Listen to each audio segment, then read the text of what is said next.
So, Congresswoman, you've created something of a stir by coming out in favor of a one-state solution in Israel and Palestine. And I think you may be the only Democrat who's publicly supported a one-state solution. So what is your vision for a one-state solution that meets both Palestinian and Israeli or Jewish national aspirations? Absolutely. And let me tell you, I mean, for me, just I think 2 weeks ago or so, we celebrated, it took a moment, I think, in our country to remember the Holocaust.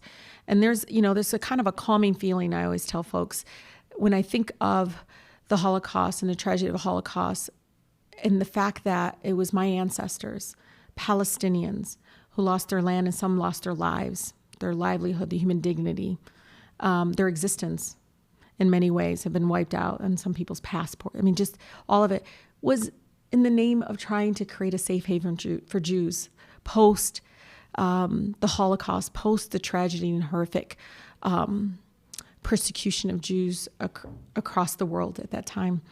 And I love the fact that it was my ancestors that provided that, right, in many ways. But they did it in a way that took their human dignity away, right?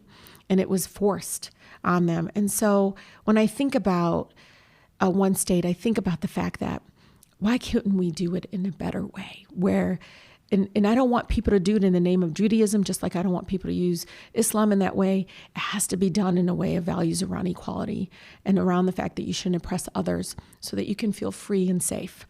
Why can't we all be free and safe together?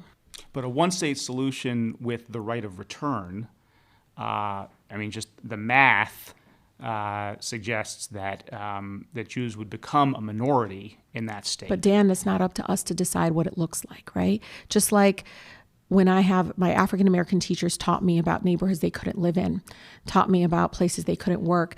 But it's important to understand that separate but equal didn't work here, right? And we have to allow the self-determination to happen there. But for me, that's the lens I bring to it. But I'm not a leader there. But isn't it giving up to say we're just going to, the idea of a two-state solution with two independent states that are sovereign and independent but and free? I didn't give it up. I didn't give it up. Netanyahu and his party gave it up, and the Israeli government gave it up. Because and it's not worth fighting for anymore. It's not me to decide. But just to be it's clear, the will of the people. If Netanyahu got up tomorrow morning and decides, you know what, I'm going to take down the walls. I'm not going to expand settlements. Enough is enough. I really want to push towards two-state solution. He has every power to do that. And then people like myself and others will truly believe in that. But uprooting people all over again to say that that's going to happen, because you understand when you look at the landscape and just map it out, it is almost absolutely impossible with how he has proceeded to divide, how he's proceeded to dissect and segregate communities, that it is impossible for me to see a two-state solution without more people being hurt.